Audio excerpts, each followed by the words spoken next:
Welcome to Fourth and Frames. I'm Chris Battistell, once again with my co-hosts Drew Scott and Rhett Manuel. Tonight, we will be breaking down our bussin', discussing, and mid players, pitting AFC North running backs against each other, talking DeMario Douglas versus George Pickens in the fantasy flex-off, and Jordan Love versus Sam Howell in master debation, and discuss our panic button players and ring the alarm heading in to Week 12. Let's get it popping.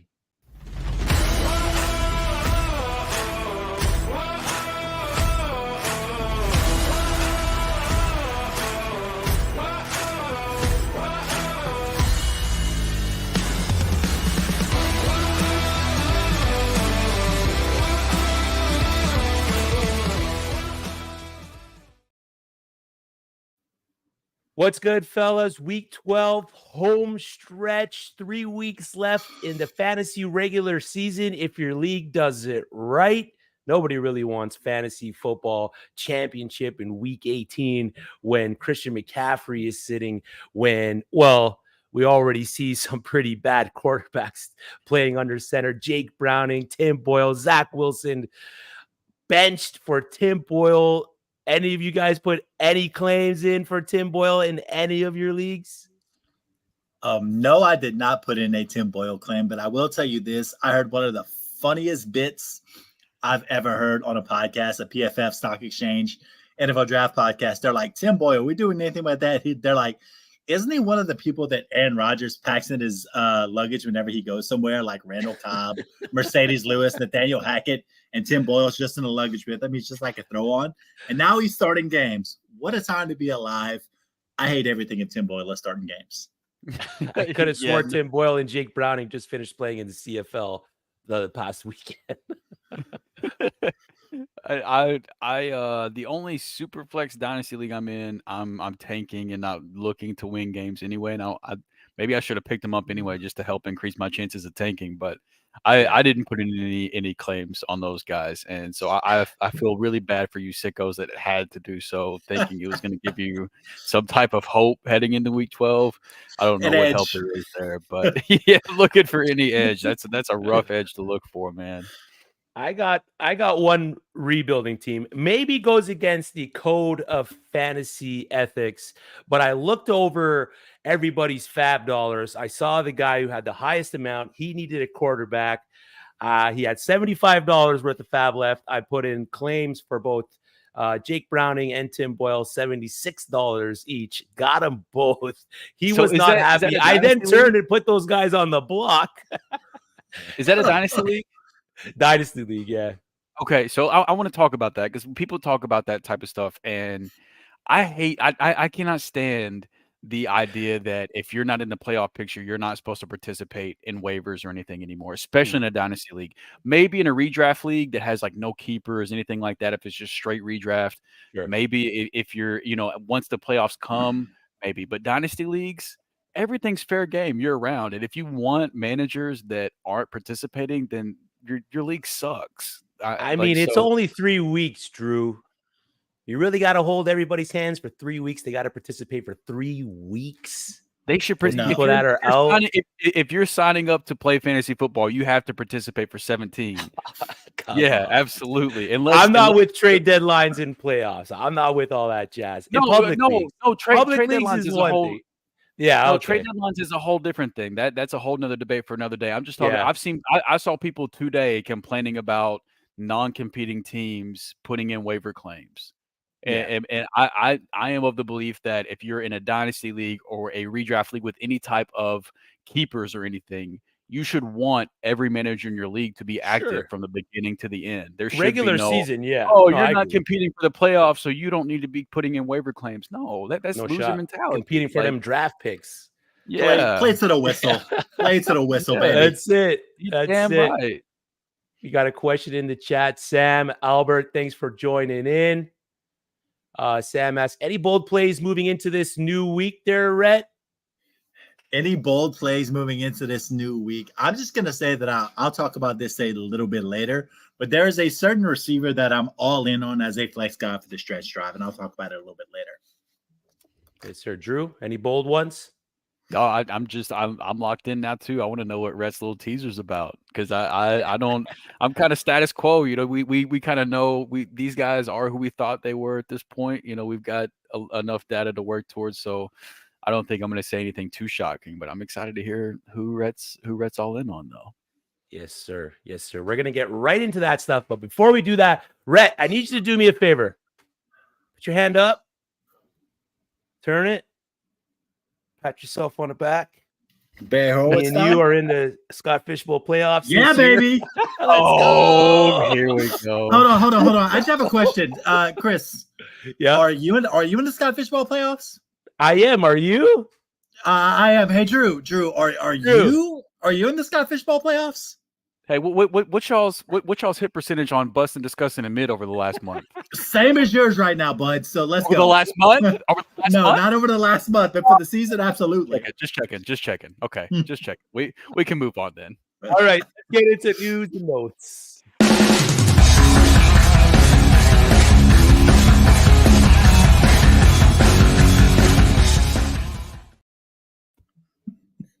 Just some minor things going around. In today's news, I can't stand my co-host. In today's news, Rhett and I made the Scott Fishbowl playoffs. Drew did. All right, let's get into it. There's some prevalent games going on tomorrow, 3 of them to be exact, 1 on Friday. There are some fantasy football relevant players that are not going to be playing in those games. Aaron Jones ruled out for Thursday's game versus Detroit. I believe A.J. Dillon is also limited in practice this week. Another situation to watch there. They might have absolutely no running game there for Green Bay. Luke Musgrave was put on the IR today as well with the lacerated kidney. Drew, is Tucker Kraft someone that we should keep an eye on, maybe put a waiver claim in for, or are we just attacking the Green Bay wide receiver room and just completely forgetting about the tight ends rest of the season? I mean, if you have a spot to burn, I think Tucker Kraft is a guy worth stashing. I have a 1 quarterback dynasty league where he was out on waivers. So I put in a claim for him. I think that he's a guy that should be on. I mean, they had similar draft capital, and there were some folks. I was a Luke Musgrave guy, but there were some folks that were higher on Tucker Kraft than they were Luke Musgrave. So I think it's worth at least throwing him on your bench and stashing him. As far as the whole Aaron Jones things goes. Detroit's run defense is legit. So, like, even if the running back room was healthy, I don't know how excited you could be. But I do think, and I think we're going to talk about a couple of these guys a little bit later. I think you should be very excited about some Green Bay receivers this week, though, for sure. But stash Tucker Kraft if you can, and let's just see what happens. Yep. Yeah. Especially if you're any kind of go ahead. Yeah, I was a Tucker Kraft guy heading in. If we remember, whenever we were doing our pre-draft rankings, I had Tucker Kraft, I believe, is my tight end 5. I was higher than both of them on you guys, and obviously Musgrave came in and had a very solid start. But he's one of these guys that, we saw a big guy, can catch the ball, moves pretty well for his size. So not sure what's going to happen there, but I agree he's at least worth an interesting stash. I got him in a 4th-round dynasty, and I've kind of been holding on to him just in case all year. He hasn't done much, but now may be the time. Now may not be the time, but just strike, baby. Let's go. Let's go. Kenneth Walker, doubtful with the oblique injury as well. Expected to not play in tomorrow's game. Rhett, what are your expectations for rookie Zach Charbonnet? I mean, with Zach Charbonnet, he's kind of been up and down this year. I mean, we'll see where it goes. For me, he should, if he's going to be the guy, you should at least expect a decent amount of volume. Also, wasn't there some Geno Smith injury stuff going on where he might be a little bit questionable? Yeah, it looks like he's trending towards playing. Yeah, but if it's anything with the arm injury, I could see a situation there where Zach Charbonnet is leaned upon heavily. Yeah, and that's what I was getting at, is that if there's a Geno Smith arm issue with that injury and it comes out in the game and he starts to be a little bit shaky, you can get a heavy dose of Zach Charbonnet. So he might be a guy that's worthy of flexing this week if you have him. Yeah, it's really tough. I wrote about it in the waiver article this week. I had Charbonnet as the number 1 guy. Like, I think you should have burnt your number 1 waiver claim if you had it on Charbonnet. But his schedule the next month, I don't know how long Kenneth Walker is going to be out, but you got San Francisco, Dallas, San Francisco, Philadelphia, Tennessee for the next 5 weeks. That's brutal, man. They got Pittsburgh in the fantasy championships in week 17, but up until then, you're up against it. But if regardless of who it is, if somebody's going to get all the work in this backfield, it's a valuable role. So you have to take the shot, and you have to throw them in there. So if Kenneth Walker's out, bad matchup or not, you got to fire Charbonnet up. Yeah, but on paper they're bad matchups. But when you look at it and you look at the situations that the Seahawks are in moving forward, these are the games that they might try to slow down a little bit and might actually benefit Zach Charbonnet and the run game of the Seattle Seahawks, right? Yeah, absolutely. I can see that for sure. Yeah, so definitely, like Drew said, a player that you should have made your top priority, especially with the Kenneth Walker injury in your waiver ads this week. Michael Thomas has been put on the IR again with the knee injury, and George Pickens did not practice today. So another situation to keep an eye on there. Matt Canada fired, of course. Pittsburgh Steelers offensive coordinator was let go. We're expecting hopefully that the offense takes a turn. Drew, what are we expecting, if anything, out of that Pittsburgh offense? I talked about it yesterday on the RPG pod, where they mentioned that the Bills made the change, offense got better. Is that going to be the same situation with Pittsburgh? What's your expectations with that offense as a fantasy asset? It's tough for us to expect for it to get worse. I mean, that offense was very offensive, the last few weeks. So offensive without being offensive. Yeah, not in the good way, but in the bad way. So it's tough for it to get worse. Have we? I haven't done my homework on this, so I apologize. Have we gotten the word on who the interim OC is moving forward? Is it the running back coach? I think there's an offensive coordinator and a play caller, two different positions, kind of like a college kind of situation there that they're going to be rolling. That's what I've heard. The latest news. I haven't got concrete answer on that one, but yeah, if it's a situation like that, just another possibility for a middleman to kind of get in the way there. I don't know how that's going to work for them. Yeah. It's kind of interesting just thinking about, like, if the running back coach is the one having more say so as far as that goes. Jalen Warren, Najee Harris have both been heavily involved. Maybe they get a little bit more run heavy and play the old Steelers way. I don't. It'll be interesting to see, but I can't imagine things get any worse than whenever Matt Canada was the one being the offensive coordinator. So I would say this is definitely positive news for the Steelers offense. Yeah, just doing a little bit of research. Apparently, the interim offensive coordinator is running back coach Eddie Faulkner.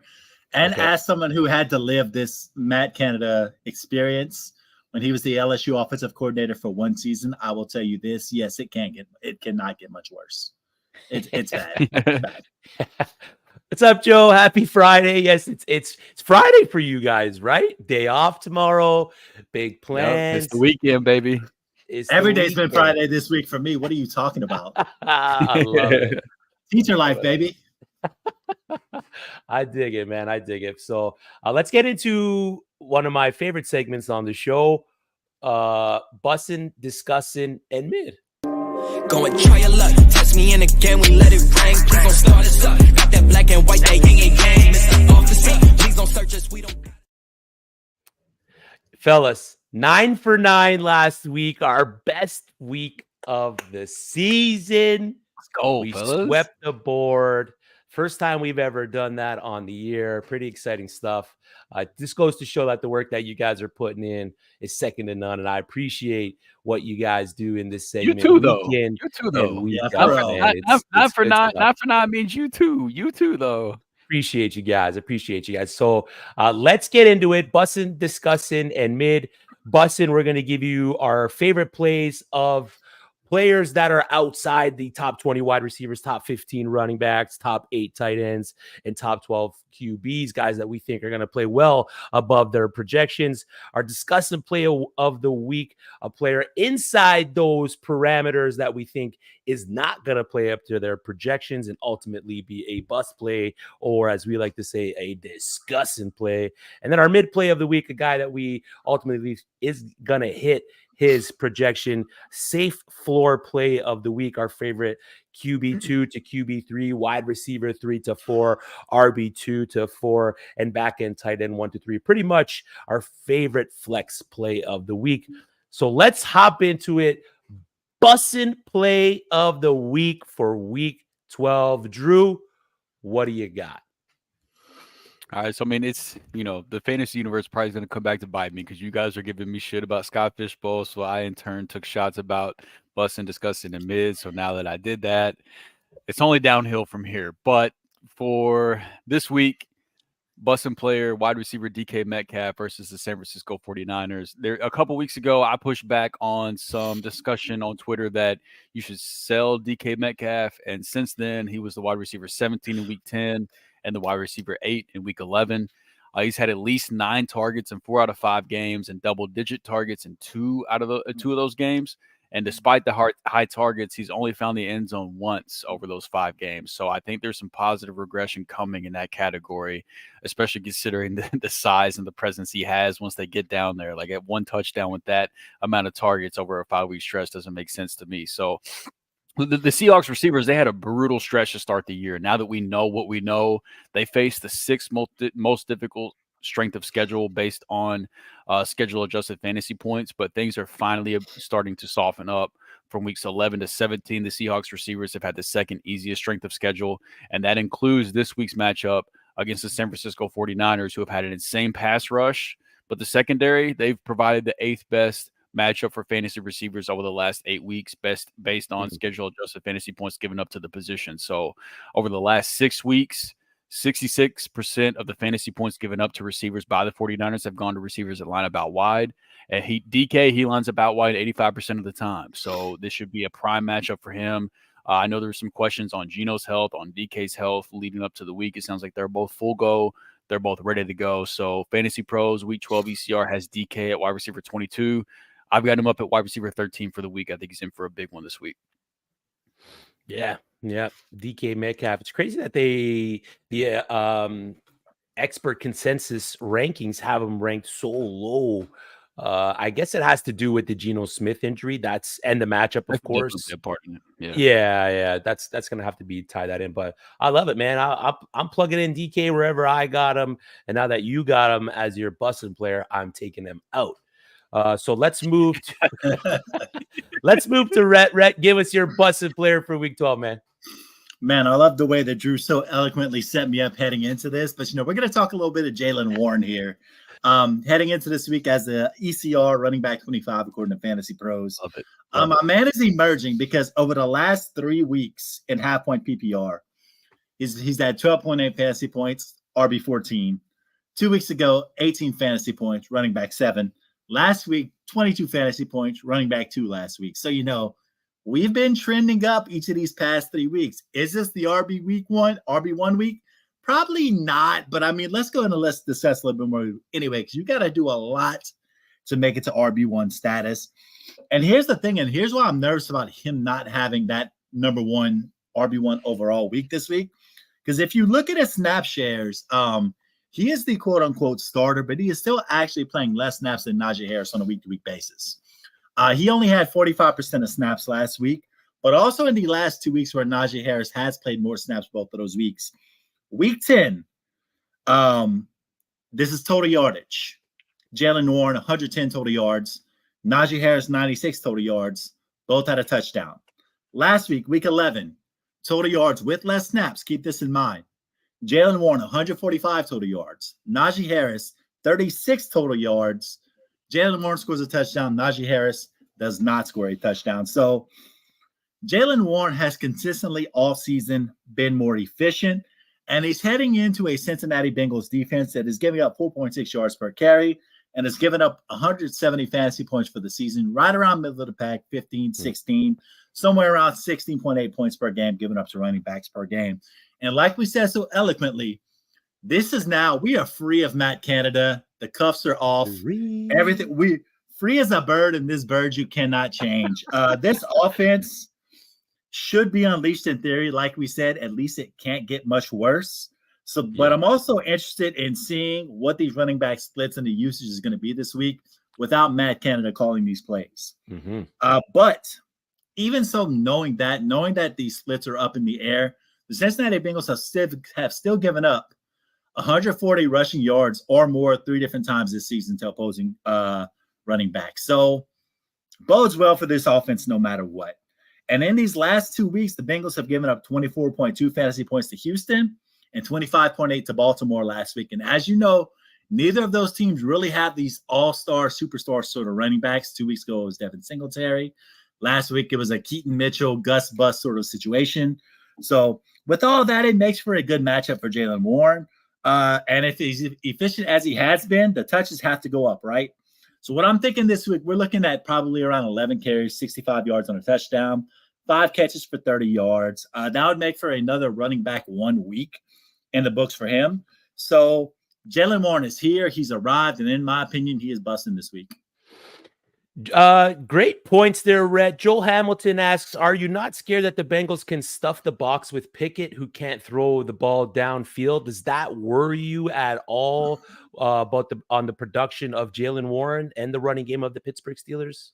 I'm going to say this because Jaylen Warren has proven himself to be a very efficient pass catcher all season long as well. Even before he was getting the volume running the football and being efficient running the football, he was catching the ball really well. I think he's had like a 60 or 70-yard receiving game this year as well. So what I'm telling you is that no matter what happens, he's a guy who is going to find a way to work himself into this offense this week no matter what.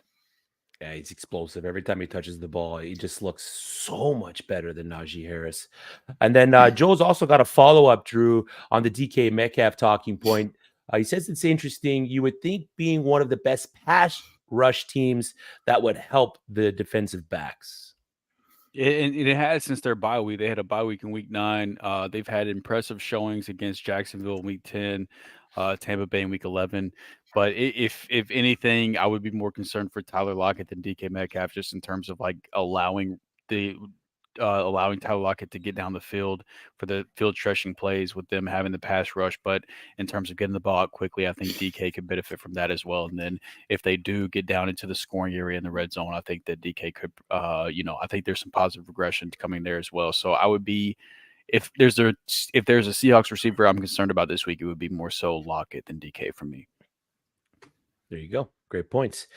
My bussin' player for week 12 is none other than wide receiver for the Green Bay Packers, Jayden Reed. Back-to-back wide receiver 1 finishes over the last 2 weeks. Like I said at the top, Aaron Jones has been ruled out. He's being more utilized in the run game, even though it's a sample size of 1 game. Last week, he had the 3 carries. Hopefully that's a sign of things to come where he's used in this Curtis Samuel, maybe Deebo Samuel role in that offense for the Green Bay Packers. He's being utilized in that run game, which is what I like to see because his route run and his snap percentage was low before these last few weeks. And it's raised since then. His route run percentage has gone up since then. And that comes from the Packers offense changing to more of a pass-heavy offense between weeks 9 and 11. They've adjusted to 11 personnel 20% more of the time. So week 9, they ran 11 personnel 44% of the time. Week 11, they ran it 67.8% of the time. And week 10, they ran it 56% of the time. So every week, they've been increasing the rate that they've been using 11 personnel. And that ultimately is going to include Jayden Reed more on the field. Through that time, he's seen an increase in 20 points in his route run percentage. So that just means that he's on the field a ton. He's the wide receiver 17 in fantasy points per game over the last 4 weeks. Over the last 3 weeks, he's the wide receiver 14 in fantasy points per game. He's the wide receiver 3 overall in fantasy points per target. So every time that this guy is getting the ball thrown his way, he's equaling points for you. He's printing fantasy points for you every time he's getting the ball. This week, he gets the, stout Detroit Lions this Thursday, the 8-2 Detroit Lions this Thursday. Wide receivers are averaging the 12th most fantasy points against the Lions on a weekly basis. The first game he played against them earlier on in the season, 5 targets, 3 catches, 35 yards, small role. He wasn't on the field all that much, just under 10 fantasy points. The slot receivers have been pretty efficient against the Detroit Lions. Two of them especially have had big games. Keenan Allen, 11 receptions, 175 yards, 2 touchdowns. He's a 61% slot wide receiver. Adam Thielen, 11 catches, 107 yards, 1 touchdown. He's a 70% slot wide receiver. Jaden Reed plays in the slot, I think, around 76% of the time. So he's going to be rolling in this game. The Lions are getting beat not only inside, but they are getting beat outside. So if he does move to the outside, there's also a good opportunity for him to produce fantasy points. The over-under in the game is set to 47. So they are expecting both teams to put up some fairly decent points. My projection for Jaden Reed on the night, 6 catches, 90 yards, and a touchdown. So a decent day, a good day for him in the Thursday slate. And he's my pick for the Galloping Gobbler for fantasy players. I know you guys don't know who the Galloping Gobbler is, but he was going to be my pick for the Galloping Gobbler of the week. So our busting players for week 12, Drew went with DK Metcalf, Rhett went with Jalen Warren, and I went with wide receiver Jaden Reed of the Green Bay Packers. Now we're going to head into our discussing players. But before we do, we got a question here. Where is it? I don't see the question here. No, I wanted to ask you a question about the Green Bay wide receivers. So I love the Jaden Reed research. I love Jaden Reed. So I just want to ask you, doing the research rest of the season, Romeo Doubs or Jaden Reed? Who do you got, Chris? Ooh, good question. Romeo Doubs does see a lot more of the snap percentage if Green Bay does continue to run a heavy 11 personnel package in their offense. I'm going to pick Jaden Reed just because of the usage that he sees when he is on the field. He sees the ball a ton. So I'm going to go Jaden Reed there. Romeo Doubs probably has more opportunity to put up bigger games just because he is the field stretching option when Christian Watson's not on the field for that offense. But if I'm going to go rest of the season, and I'm going to go with the Packers still utilizing the heavy pass-heavy offense formation, I'm going to go Jaden Reed there. Fair enough. All right, cool deal. Which way would you go, Rhett? I would agree with you. I would go with Jaden Reed too. I just love the usage the past couple weeks. I mean, he's good to go, man. Fire him up. He's explosive. Slot is so important in the league these days. I mean, we've seen what Tank Dell has done out of the slot this year. He's become the primary target in that Houston offense. I mean, Adam Thielen works out of the slot a lot. A lot of guys who are primary receivers in offenses these days are getting a lot more slot work than they used to. That X receiver is more of a field stretcher role these days. So, a lot of elite receivers are moving inside, getting a lot of slot work. So bodes well for it. Yes, sir. Yes, sir.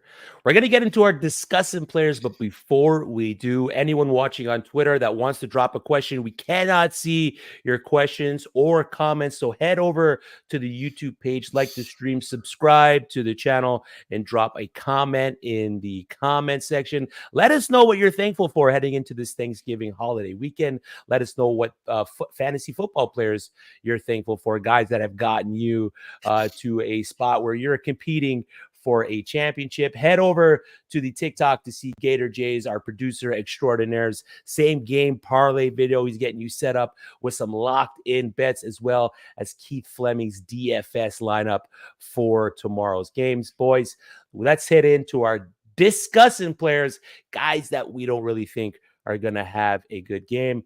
Drew, what you got for us, man?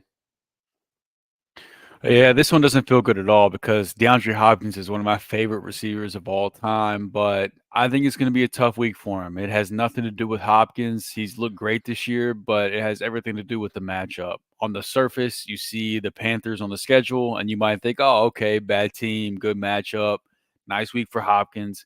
But that just simply hasn't been the case for receivers against Carolina this year. Over the last 8 weeks, the Panthers have given up the second lowest amount of schedule-adjusted fantasy points to the wide receiver position, and the only bad game they've had during that stretch was against the Miami Dolphins, and you can kind of understand why that might be the case. So that includes matchups against Minnesota, Detroit, Houston, and Dallas in that 8-game stretch as well. So it's not like this was just a cookie-cutter, easy stretch by any means that we're looking at. But since Will Levis took over at quarterback, Hopkins has been a clear-cut favorite target, as he should be. And he's been the first read on an insane 28% of the time, and he's had 111 more receiving yards than the next highest Tennessee pass catcher. So another high volume game for a wide receiver as talented as Hopkins is could quickly turn this into a bad call. But I think this ends up being a big Derrick Henry game. Starting to get a little cold outside. You know how things go with Tennessee as the weather starts to cool down a little bit. And teams just haven't had to pass much against Carolina this year, with them being a bad team that also has a bad run defense. So they're constantly behind, and they've got a bad run defense that hasn't been able to slow down running backs. They've been the 7th best matchup for running backs over the last 8 weeks. I think we see vintage Derrick Henry this week in week 12, which could end up taking away from Hopkins in the passing game. So Fantasy Pros, week 12 ECR has Hopkins as the wide receiver 25. I've got him down at the wide receiver 36.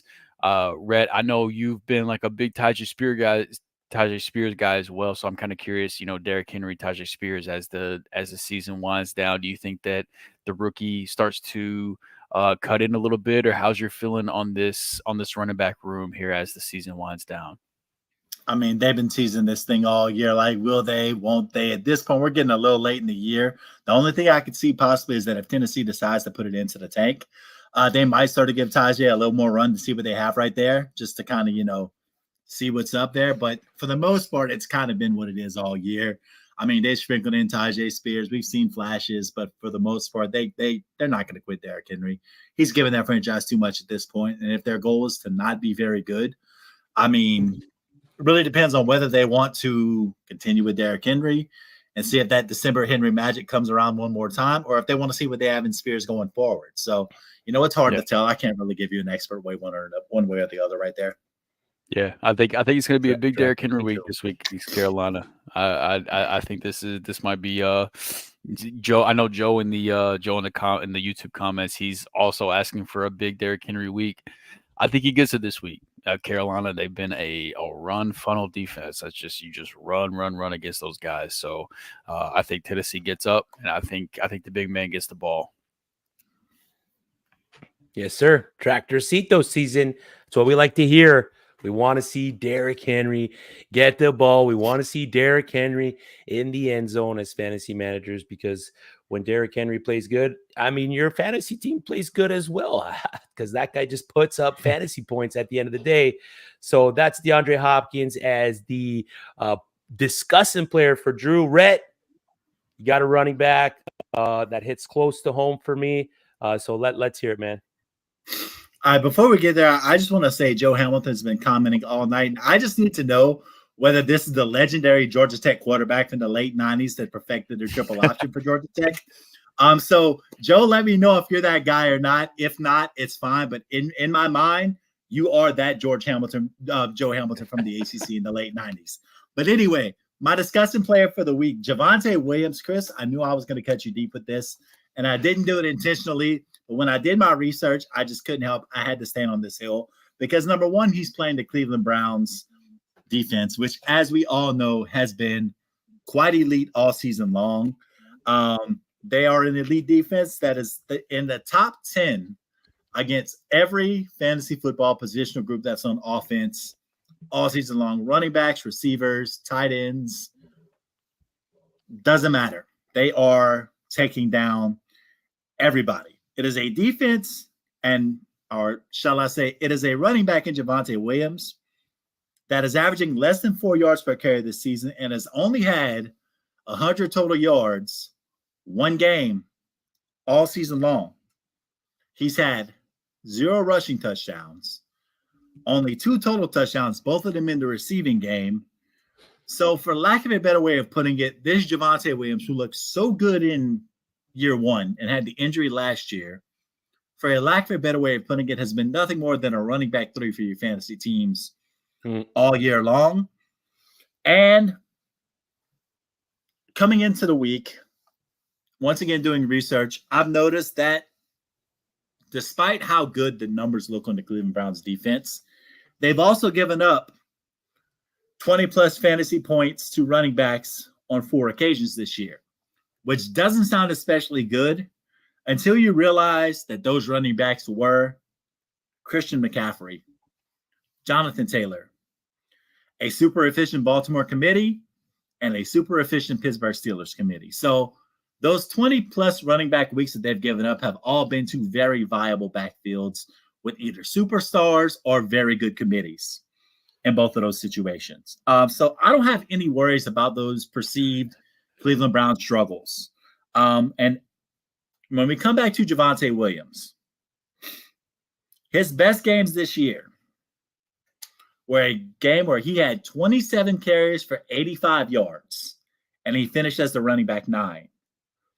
And against a bad Buffalo defense. Those were his best games this year. So we have an elite unit playing an average running back. I'm going to say it frankly, at this point, if I'm a defense, I do not fear Javonte Williams. I don't.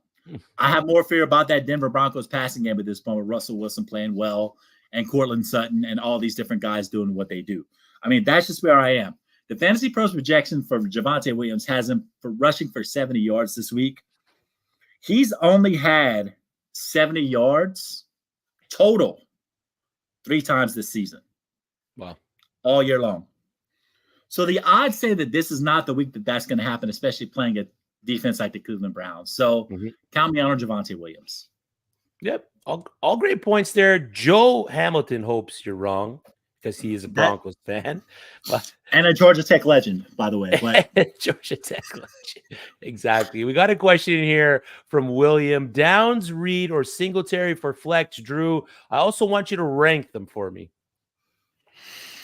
So this one's tough because I mean Dameon Pierce, he's been a full participant in practice leading up, so it sounds like Pierce is going to make his return. Now Singletary, you would think he's played well enough the last few weeks that he should have the 1A locked up in that job, but they've got to play a Jaguars defense who have been really good the last few weeks. They've been over the last 8 weeks, they've been the 4th toughest matchup for fantasy running backs. So it's a tough matchup. Possible for more competition for touches than Singletary's been used to over the last few weeks. Now, on the other hand, Josh Downs, the Colts are coming off their bye. They have a matchup against the Tampa Bay Buccaneers, who have been really good for receivers. So I know we've talked about Jaden Reed and our love for him so far, but Josh Downs, I have him ahead of Jaden Reed this week in my personal Week 12 rankings. So I would go, go Downs, Singletary, and then Jaden Reed personally. I know I just buried your guy. I'm sorry. We drafted Henry too high for his output this season. Yeah, we definitely it's been drafted rough. Henry too high for his output this season. Discussing play, and this one hurts. Sammy Laporta. I never wanted to put you in to this category, but Pop goes my heart, and I just have to do it. 2 straight weeks of bad production for Sam Laporta, averaging 5 targets, 3.5 receptions, 29 yards, no touchdowns, no red zone targets over the last 2 weeks. And that's versus teams like the Chicago Bears and the Los Angeles Chargers. 2 decent matchups for fantasy tight ends. He's not hitting his expected points per game by nearly 2 points through these last 2 matchups. So he's just not getting to where we want him to get. And it's another matchup-based sit for me this week. He gets the Green Bay Packers. 8 of 10 games this season, tight ends have finished in single-digit point totals. Should have been 9 of 10 games if it wasn't for that stone cold smart 50-yard touchdown run. And if you missed the video of Andrew Cooper just smashing beers and yugging him down with the crew from Dynasty 365, make sure you head over to the Fantasy and Frames Twitter account, X account, and go check out that video. It's just legendary stuff. But there's been 2 weeks where tight ends have thrown up a donut, a 0 against the Green Bay Packers. Tight ends are averaging 5.8 fantasy points against the Packers on the season. Again, propped up by the Stone Smart good game. Most of the time, tight ends just don't produce against the Green Bay Packers. Last time he faced the Packers, 4 receptions, 56 yards. But as Jameson Williams' snap percentage increases, so will the targets. You still want Laporta rest of season.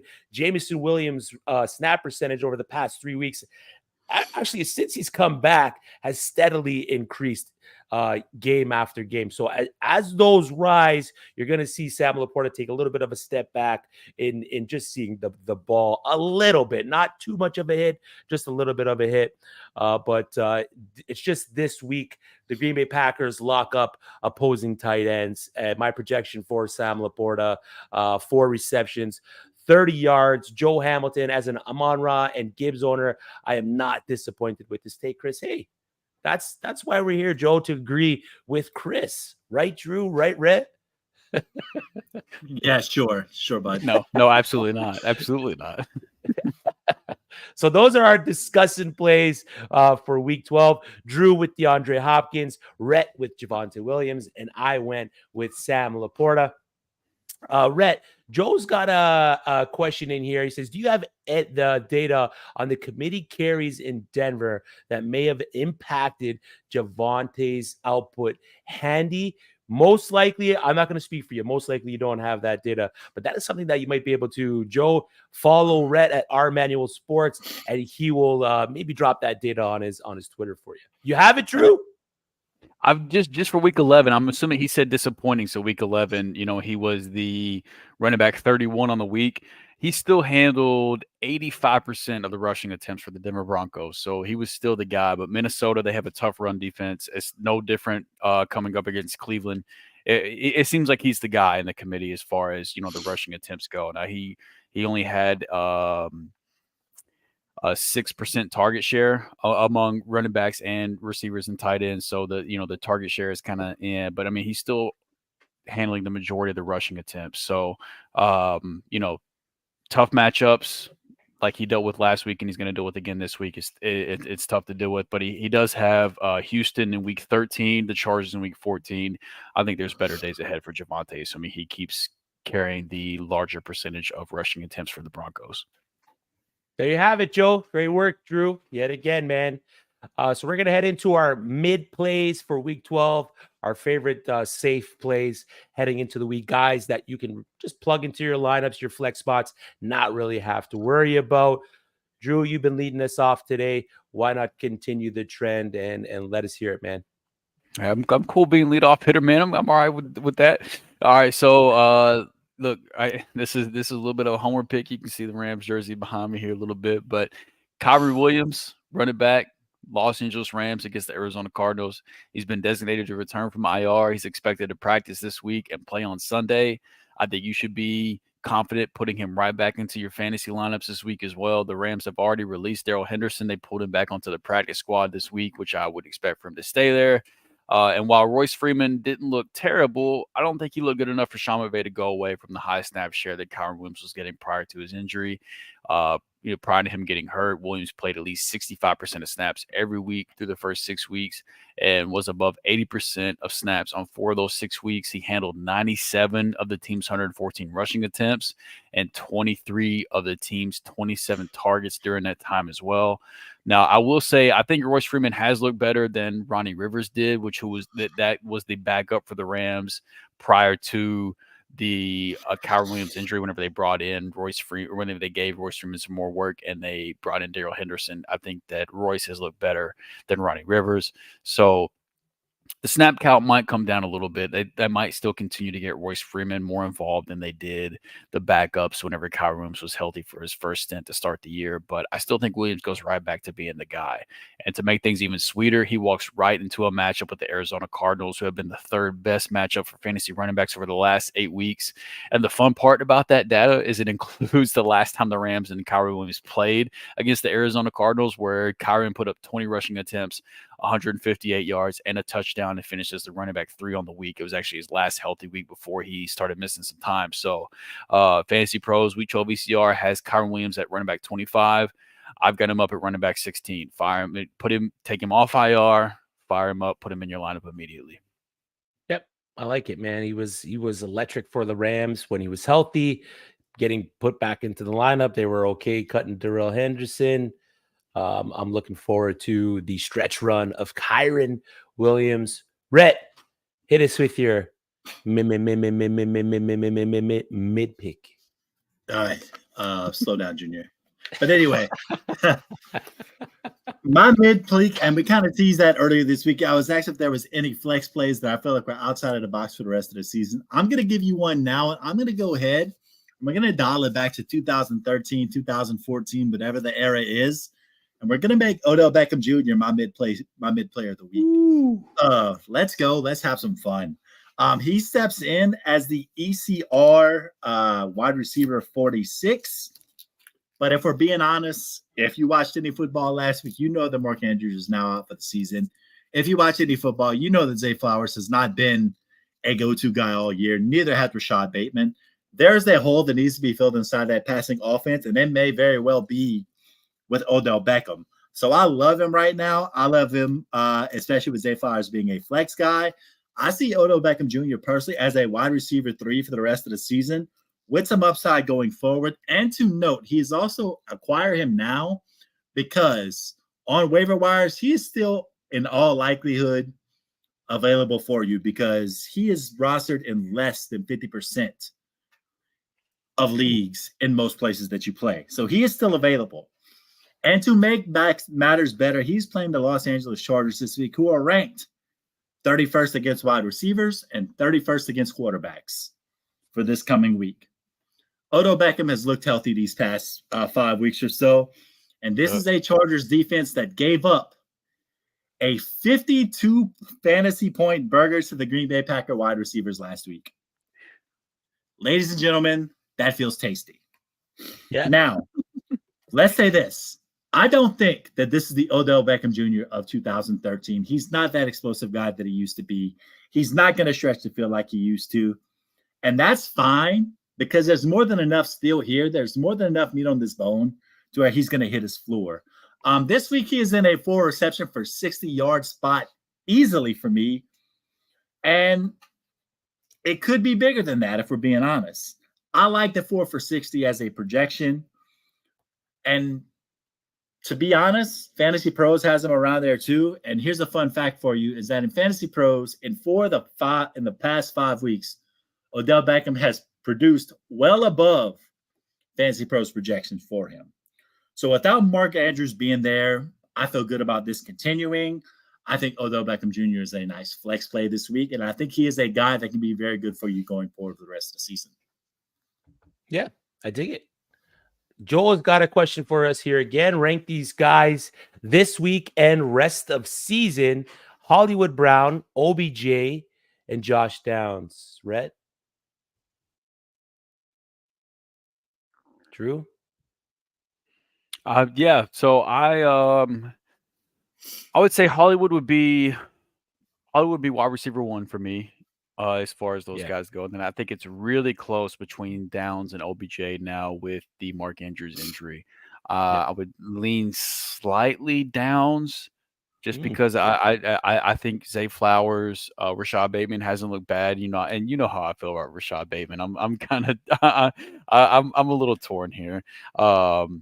But so I think Hollywood's a clear 1 for me in that aspect, and then it's very, very close between Downs and OBJ, almost like flip a coin. But I would take Downs in that situation. I would flip him. I would say Hollywood is your number 1. We agree on that. Then I'd go OBJ, then Browns, because I believe in Michael Pittman. Yep. Yeah, I'd probably go Hollywood, OBJ, Downs. OBJ, Downs, like Drew, pretty close in where I would rank them. We got another question here from Sammy. What QB would you go with the rest of the year? I can't believe we're asking this question. Patrick Mahomes or Brock Purdy? Rhett, which one you taking rest of the year? With or without Taylor Swift dating Travis Kelce? Ooh, that's a good question. We're gonna go dating. Either way, Patrick Mahomes.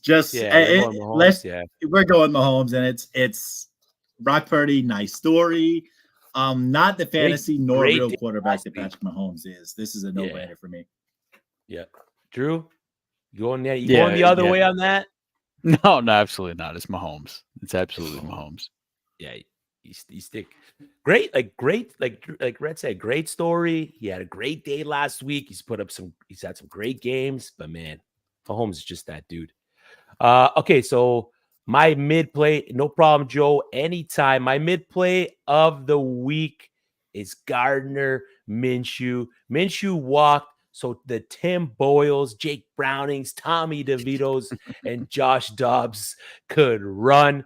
On a team with decent weapons around him, Michael Pittman being the primary wide receiver, rookie wideout that we just talked about, Josh Downs, and the forgotten Bill, Isaiah McKenzie. A run game that has been emerging with Jonathan Taylor heading into league winner stratosphere once again, averaging only 10.7 fantasy points over the last few games. It hasn't been great for the stash, but word on the street is he's moved back into his van to get serious about football. 6 of 10 games, QBs have finished as high-end QB1s versus his opponent this week, which is the Tampa Bay Buccaneers.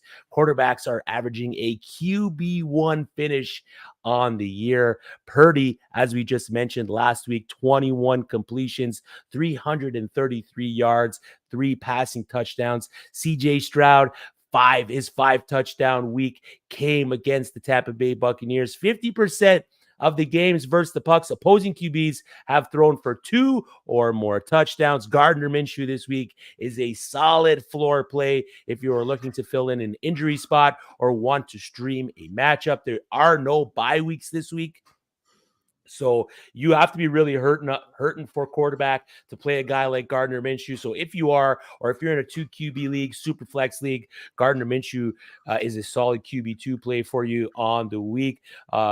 Tampa Bay has allowed the 4th most points to the quarterbacks on the year. Jamal Dean is questionable for the Bucks, as well as Levante David on the defense.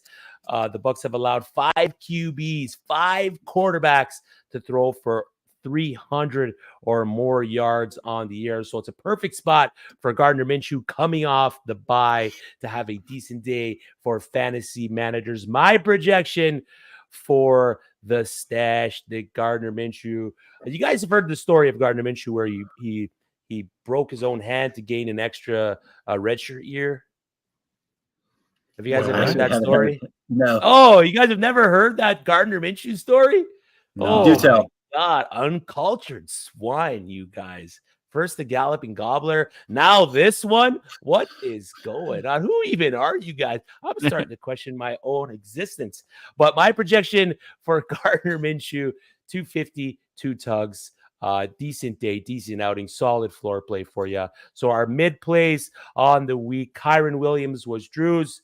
Rhett picked OBJ, and I went with Gardner Minshew. We have another question in here from Sammy. I'm trying to trade for a running back. Swift and Gibbs are up for grabs. Hurts, Swift for goal line TDs. Oh, yeah, Hurts, Swift for goal line TDs, what she does, because Hurts does snake all the goal line touchdowns. Which way would you lean? I mean, consensus here, we're leaning Gibbs. Yeah, if we're trying to make a move for a running back rest of the season, Gibbs or Swift, it's Gibbs. Yep, it's Gibbs. Yeah, it's Gibbs, but I would also argue that David Montgomery probably snaked some of that goal line value off of Jahmyr Gibbs as well, but his receiving upside outweighs there. So, yeah, agreed. But we're rolling Gibbs. If you're trying to catch the upside, you're rolling Gibbs. So that's Bussin' Discussin' and Mid. Just to recap our picks, Bussin' Drew went with DK Metcalf, Rhett, Jalen Warren. I went with Jaden Reed. Discussin', Drew went with DeAndre Hopkins, Rhett, Javonte Williams, and I went with Sam Laporta. And our mid plays of the week, Drew hit us off with Kyron Williams, Rhett with OBJ, and I went with Gardner Minshew. Appreciate everyone in the chat asking questions. We are more than happy to answer them. Please like the stream, subscribe to the channel, hit the notification bell to get notified whenever the Fantasy and Frames team drops new content. Follow us across all social media platforms at Fantasy and Frames. And most importantly, hit up www.fantasyandframes.com to find all of our content across the board, from the Dynasty 365 show, Shoot the Gap. We got the waiver wire articles, the waiver wire show, the Sunday live show. We got so much going on here at Fantasy and Frames that I don't even have the time, because we are in a limited time here, to tell you about it all. But make sure you are following us across all platforms to get all of the great content from everybody at Fantasy and Frames. That's Bussin', Discussin', and Mid. Let's head over to some master debation.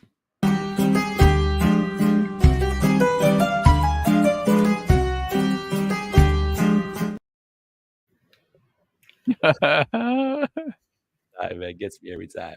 So what we're doing here, two of the three hosts present a player they think are gonna. Okay. Let me rephrase that.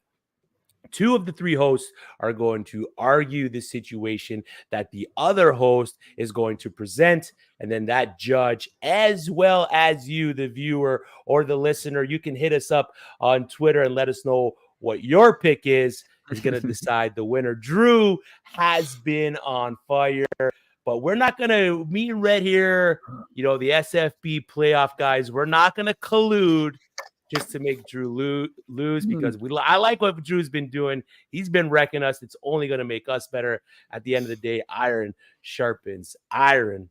So let's go round one. Judge Rhett, what do you got? Ladies and gentlemen, court is in session this evening, and we would like to bring to the table a very important debate of backup running backs in the NFC North. So I'm going to assign each of you. Mr. Drew Scott, you will take the side of Mr. Najee Harris. Chris Battistel, you will take the side of Mr. Kareem Hunt. And we're going to let Mr. Scott have the floor and tell us why Najee Harris is a superior player for the rest of the season.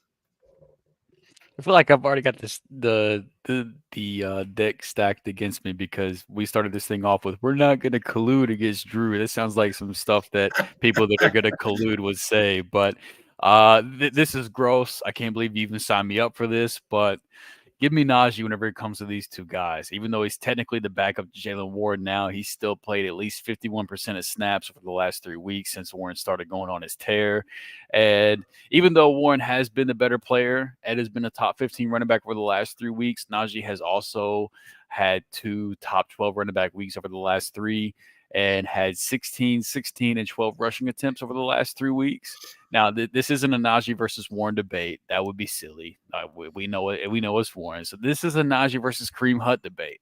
And while Najee is busy playing at least 50% of the snaps each week, Kareem Hunt, he hadn't hit that number once this year. He just now hit his season high in snaps this past week at 44%. So we're talking about, his ceiling has been Najee's floor so far. And he's been consistently between 25 to 35% of the snaps every other week since week 6. And while Najee has 2 running back 1 weeks under his belt over the last 3 weeks, Hunt hasn't had an RB1 week since week 7. And over the last 3 weeks, Najee has accounted for 56% of the Steelers' rushing attempts, a 13% target share, while Hunt has accounted for 40% of the Browns' rushing attempts and only a 4% target share. Good Lord, that number's low. Not good. Now, both of these teams have favorable schedules moving forward. The Steelers have the 6th easiest strength of schedule for the remainder of the year. The Browns have the 3rd easiest strength of schedule for the remainder of the year. So the choice is clear. They both have easy schedules. So give me the player that's actually getting more work. Give me Najee Harris over Kareem Hunt. Interesting. Mr. Battistel, your retort? Yeah, I mean, the difference between these two running backs here is Kareem Hunt is at the very least taking a job or splitting the work, whereas Najee Harris is losing his job to an undrafted muscle hamster. When comparing the two, Kareem Hunt in the roles that they have now is the better asset strictly because of his usage in the red zone, taking 75% of the red zone snaps for the Browns. The opportunity to score is greater for Hunt over Harris's 25% for the Steelers, considering his 3.9 yards per carry average. Najee Harris would need to touch the ball nearly 12 times a game, something that he doesn't really do much anymore, to equal the 1 score that Kareem Hunt averages per game just to keep up, averaging more points per game than Najee Harris, who hit 12 carries last week and was less involved in the passing game, only running 6 and 8 routes since the emergence of Jalen Warren. I'm taking the guy who scores touchdowns, not the guy who's losing his job. Give me Kareem Hunt. An interesting retort, Mr. Battlestar. However, I will say in this courtroom, we showed decorum.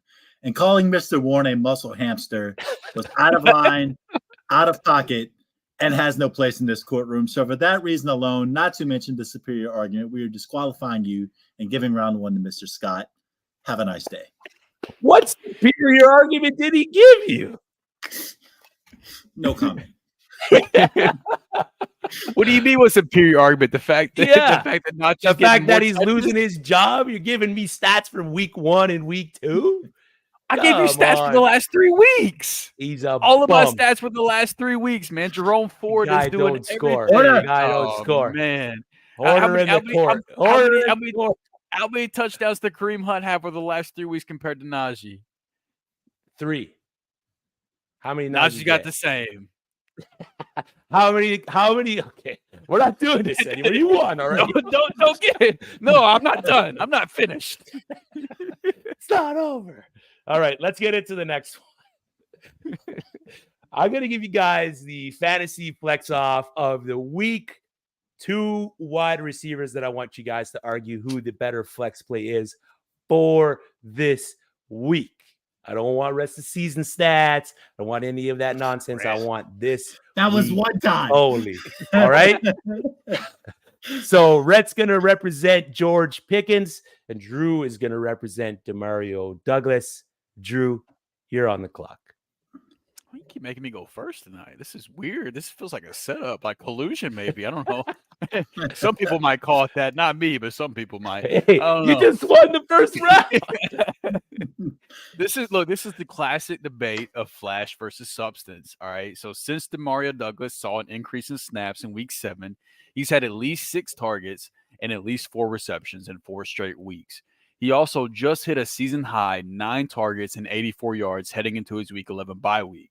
All right. So since week 7, Douglas has accounted again, week 7, keep in mind that important time period where he took an uptick in the offense, where Bill Belichick was like, hey, it's probably a good idea for us to get our best players on the field. And Demario Douglas, Pop Douglas, was like, hey, I'm that guy. Put me on the field. All right. So since that point, he's accounted for 40% of the Patriots' fantasy points and 23% target share. During that same time, Pickens has accounted for 37% of the Steelers' wide receiver points at a 20% target share. So the numbers aren't too far off, but, still, Douglas's are better than Pickens. And George Pickens has had to deal with Deontay Johnson and Pratt Freiermuth, who just came back, while Douglas has to compete for targets with Kayshawn, man, that dude is booty, and Juju Smith-Schuster. I'm sorry, Juju. I love you, man. But look, now, since we're talking week 12, the Patriots get a New York Giants defense that's been the 7th best matchup for receivers over the last 8 weeks based on schedule-adjusted fantasy points. Meanwhile, George Pickens finds himself in a tough divisional matchup against the Bengals. They always end up seeing like their low-scoring affairs against the Bengals, even with Joe Burrow. Now they don't have Joe Burrow to try to run up that score, so the Steelers find themselves in a position where they get to just run the ball and play defense and do what Mike Tomlin loves to do. And in week 12, whenever you're trying to decide who to flex, pick the guy with a better matchup that's getting more volume. Pop Douglas is your answer. Man, I feel like there was a lot of filibustering in there. The collusion's already started. Rhett hasn't even made his argument, and the collusion's already starting. Oh no, you made a lot of good points. Go ahead, Rhett. Let's hear why George Pickens is the better flex option for this. All right, first things first. I'm gonna say this, that I love Demario Douglas as well. I didn't know his nickname was Pop, so Drew's way thinking these weeds right here. But let's have some fun anyway. But let's start it off right here, guys. As you may or may not know, I've been a little bit of a Harry Potter movie kick recently, and I can say this right now. Let's flex our little wand, and they say that the Canada curse has been lifted. So therefore, going forward, look at his face. You have to love George Pickens and Deontay Johnson going forward. Why? Because they may actually throw the ball now without Matt Canada. We're free, like we said, we are free as a bird, and the bird you cannot change. And let's be honest, Drew, you're talking about Juju Smith-Schuster. Well done. Kayshawn Booty, man, that guy is booty. Also well done. Can I say this as well? If you had to make a choice between which quarterback is better between McCorkle Jones and Kenny Pickett, I think we can both safely say both of these guys are terrible. But Fair, yeah. I'll take Pickens over Demario Douglas because while Demario Douglas is a nice little slide guy that does his little stuff, at least George Pickens wins and can win on all levels. And yeah, sure, you made the point. Demario Douglas has gotten more volume over the past 5 weeks. It's also a very, very bad offense. So what are we really talking about in that situation? When over these past over the past 5 weeks, yes, you gave me all these numbers. I don't want to hear numbers. We're talking real life right here. George Pickens has a better yards per catch, and therefore he is a more efficient player. Don't come for me. Don't debate me. Debate your mama, boy. Anyway, this may not even be a George Pickens is better argument. Guys, this is a I hate Matt Canada, so we have to go somewhere way up to the sky argument. And so I don't know what Pittsburgh's going to look like this week. I'm not even going to lie to you, but unlike the New England offense where we know everything is terrible, there's at least some optimism to play with right here. The Patriots are still the Patriots, so therefore we have to go all the way up with George Pickens. Just hand me my L Battistone. Let's keep it moving. Well, you were kind of using his talking points to argue against yourself, Rhett. What were you doing? He played right into my hand. It's A lot of great argument. points. A lot of great points there with George Pickens. I like the fact that Matt Canada is gone. We should see some higher utilization there for him, but it's just a who knows situation. And this is not the week that I want to trust George Pickens. So I'm going to give it to Drew as much as I don't want to. What was it that you said? Are you going to give it to Drew? So I'm going to give it to Drew. Deep down inside, you really want to opt with me in this situation. So the score is tied 1-1. Let's continue. No, it's not. All right, Drew, your turn, champ. What do you got for us? Yeah, baby. Knees weak, arms are heavy, bombing on his sweater already. Mom's spaghetti. He's nervous. Shout out, Joe. I see you in the comments, man. I see the Eminem rap battle. We're here. All right, so Thanksgiving quarterback battle. Not a rap battle, even though Eminem's coming to Fortnite. If you don't know, now you know. We're going to go Thanksgiving quarterbacks, Jordan Love or Sam Howell. Talk to me, Chris. Let me know, why do you think it's going to be your guy versus Rhett's guy? Talk to me. This is an easy one. And I've made a lot of the points when I talked about Jaden Reed in the Bussin' segment. And it's pretty much the fact that the Green Bay Packers have pivoted over the last 3 weeks to a more pass-heavy offense, as I highlighted previously in the Jaden Reed Bussin' segment. He draws the lines this week who are susceptible to the deep ball. Outside wide receivers have consistently carved these guys up. Jordan Love, if you guys were to guess where he ranked in deep ball attempts amongst his peers in the NFL, would you rank him first? Because if you would be right. He is first in deep ball attempts at the position, third in red zone attempts. The team gets down there to the end zone. The Green Bay Packers over the last little bit have been pretty good at scoring. QBs are averaging 233 yards passing against the Lions over Sam Howell's matchup versus the Dallas Cowboys, who are allowing opposing QBs only pass for 157 yards against on the season. The Dallas Cowboys eat quarterbacks.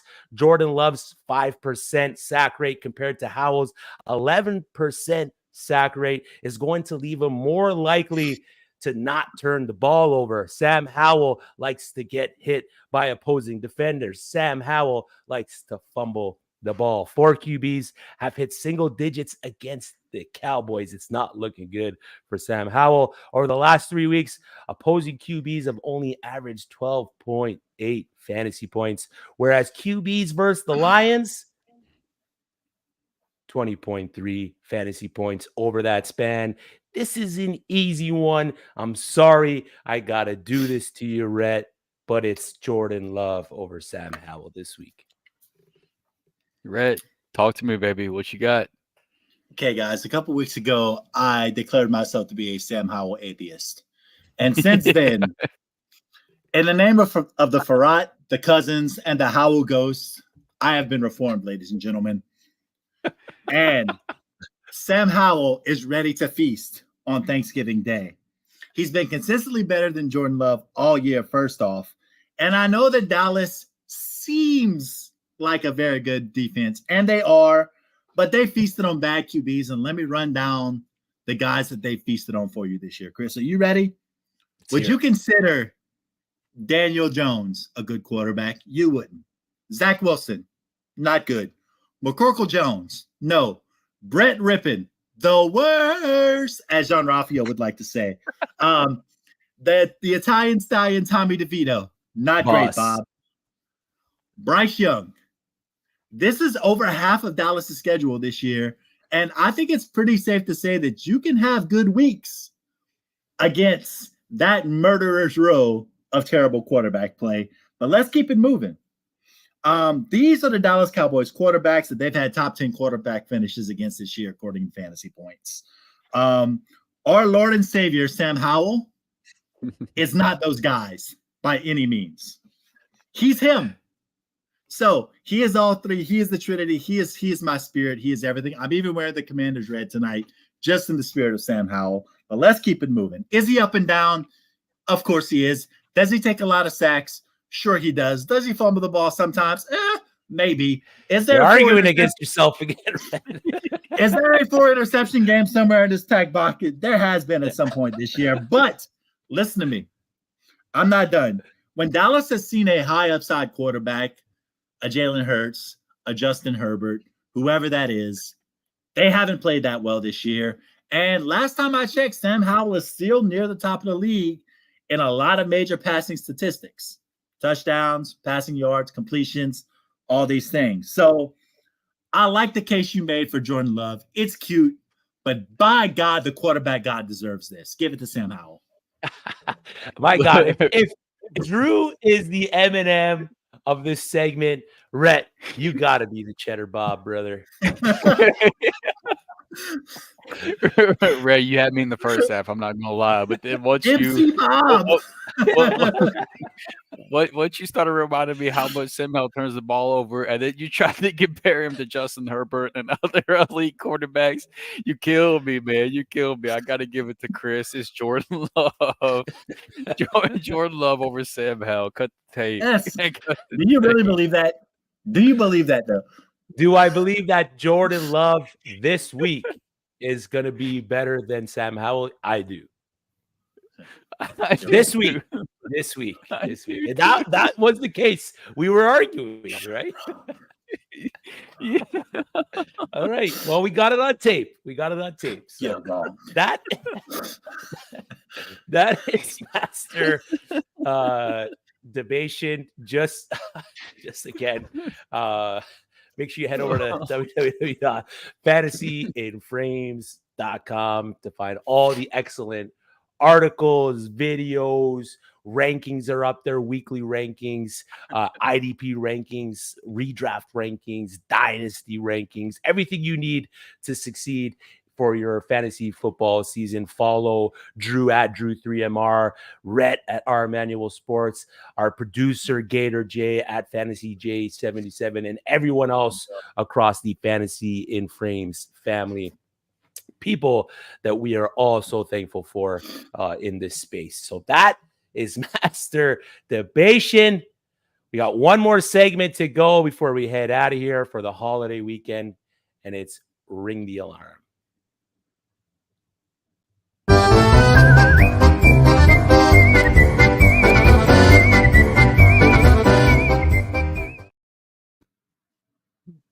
All right, we got a question in the chat here. Sammy Ruiz, trade scenario: Purdy for Swift or Mahomes for Gibbs? PPR format. I have both QBs.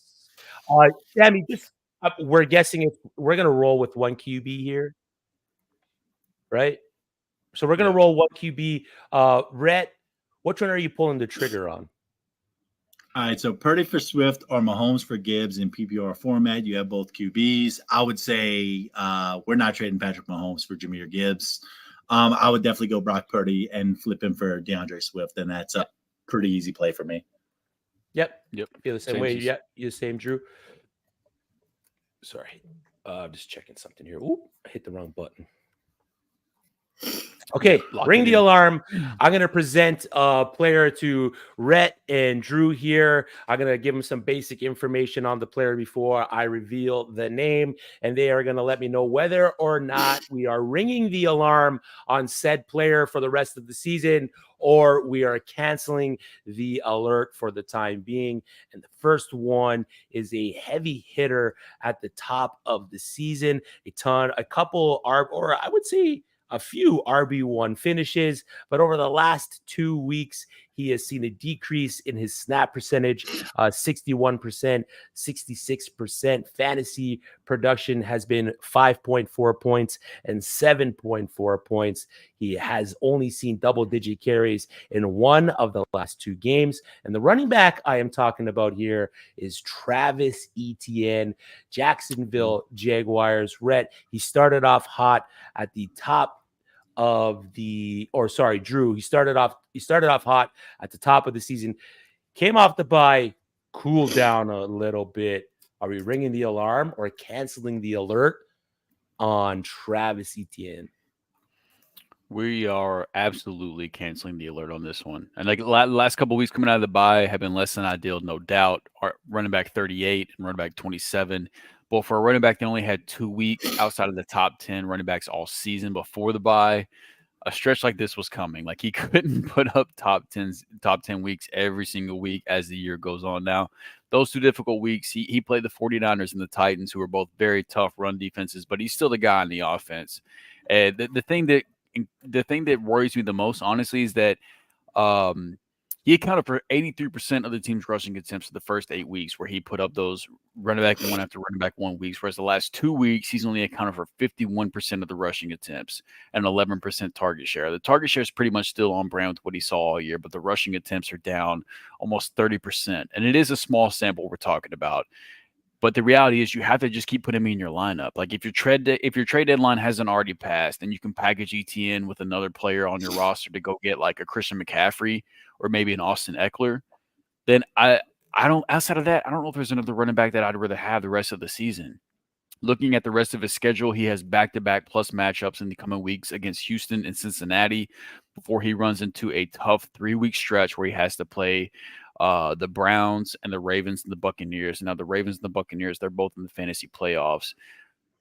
They're tough run defenses, but if you make it to the other side of that difficult 3-week stretch, then you get rewarded with the Week 17 championship matchup against the Carolina Panthers, who are the second best matchup for fantasy running backs on schedule adjusted fantasy points given up to the position. So unless you still have time based on your trade deadline and you can swing like a big deal for CMC or maybe Austin Eckler, at this point, I think you just have to cancel the alert and ride things out with ETN the rest of the way. Let him carry you to the championship. Yeah, I like that. You got to cancel the alert on ETN. Steady the whole season up until these past 2 weeks. So, like you said, his schedule is pretty decent for the running backs. Yeah, I like it. We got a question in here. We're going to pitch this to you, Rhett. What's up, guys? What's up, Calvo? Which tight end should I start this week?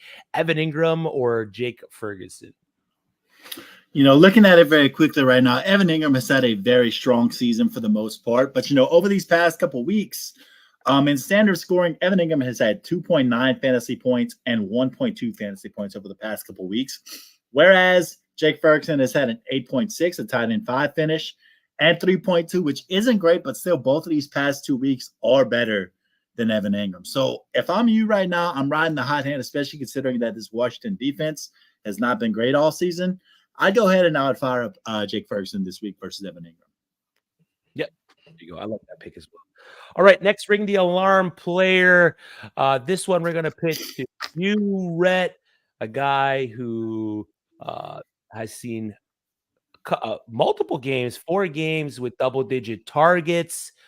considered possibly to some the wide receiver one heading into the season. At least the consensus top 5, top 3 wide receiver heading into the season. Past 2 weeks, 6 targets, 7 targets, 5 receptions, 2 receptions. The game versus Houston, he did get the 124-yard mark with the TD. And then the last game versus Baltimore, he secured that garbage time touchdown. The player I'm talking about here is wide receiver Jamar Chase. And he's in this segment pretty much because of the situation at quarterback.